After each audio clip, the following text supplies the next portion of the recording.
ଆଜି ଥିଲା ମୋ କ୍ୟୁଟ୍ ଭାଣିଜୀ ଦୀକ୍ଷାର ଜନ୍ମଦିନ ଆଉ ତା ପାଇଁ ଅର୍ଡର କରିଥିଲି କ୍ୟୁଟ୍ ଟୁ ପିସ୍।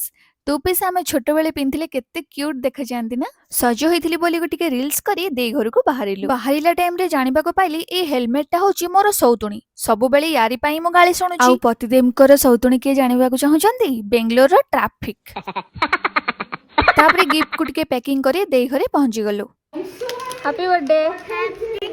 ଆମେ କରିଥିବା ଡେକୋରେସନଟି ଆପଣମାନଙ୍କୁ କେମିତି ଲାଗୁଛି ନିଶ୍ଚୟ କମେଣ୍ଟ କରି କହିବେ। ତାପରେ ବର୍ଥଡେ ଗଲା ଆମର ପୁରା ସଜବାଜ ହୋଇ ଆସିଗଲେ ଆଉ ଟିକେ ଫଟୋ ସେସନ ଚାଲିଲା।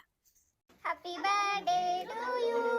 Happy birthday. କେକ୍ କଟିଂ ପରେ ଆସିଗଲା ଖାଇବାର ସମୟ, ଯୋଉଟା କି ଗୋଟେ ମୁଖ୍ୟ ଜିନିଷ। ଖାଇବାରେ ଦେଇ ବନେଇଥିଲେ ଆମ ଓଡିଆ ମାନଙ୍କର ପ୍ରିୟ ଦହିବରା। ଆଉ ସବୁ ଖାଇବାକୁ ମୁଁ ଘରକୁ ନେଇ ଆସିଲି। କେକ୍, ରସଗୋଲା, କ୍ଷୀରି ଏସବୁ ଖାଇଲା ପରେ ପତିଦେବ ପୁଣି ଅର୍ଡର କରିଥିଲେ ପିଜ୍ଜା।